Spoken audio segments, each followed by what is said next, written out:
Hi friends, అందరికీ నమస్తే అండి.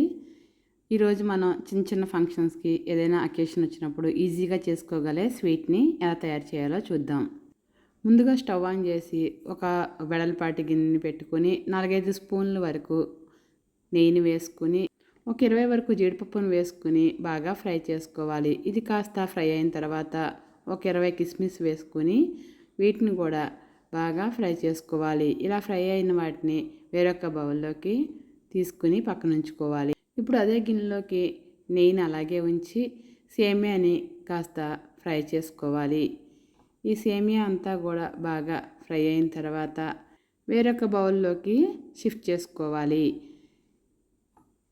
ఇప్పుడు మళ్ళీ స్టవ్ ఆన్ చేసి అదే గిన్నెని పెట్టుకొని ఒక 2 కప్పుల వరకు వాటర్ని యాడ్ చేసుకోవాలి. ఈ వాటర్ మనకి బాగా బాయిలింగ్ అయ్యే వరకు ఉంచుకుని మనం వేయించి పక్కన పెట్టుకున్న సేమియాని యాడ్ చేసుకోవాలి.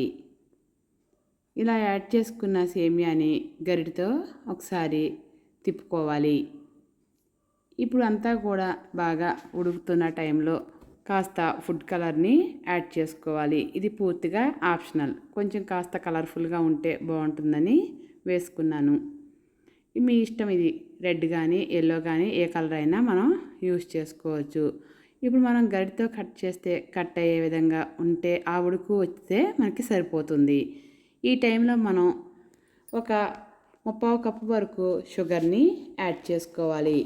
1 కప్పు సేమియాకి ఒక 3/4 కప్పు వరకు షుగరు సరిపోతుంది. బాగా స్వీట్ తినేవాళ్ళు పూర్తిగా కప్పు వరకు వేసుకోవచ్చు.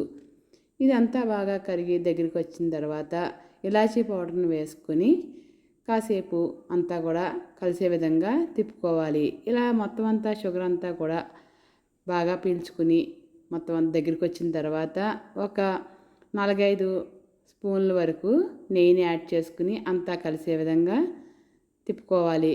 చూడండి, చాలా సింపుల్గా ఈజీగా అయిపోయింది. ఇప్పుడు పైన మనం వేయించి పెట్టుకున్న డ్రై ఫ్రూట్స్ని యాడ్ చేసుకోవాలి. ఫంక్షన్లో పెట్టే సేమియా కేసరిలాగా చక్క పొడి పొడిలాడుతూ టేస్ట్కి ఏమాత్రం తగ్గకుండా చాలా టేస్టీగా వచ్చింది. మరి ఇంకెందుకు ఆలస్యం, ఇంత సింపుల్గా ఉన్న సేమియా కేసరిని మీరు కూడా ట్రై చేసి మీకు ఎలా వచ్చిందో కామెంట్ చేయండి.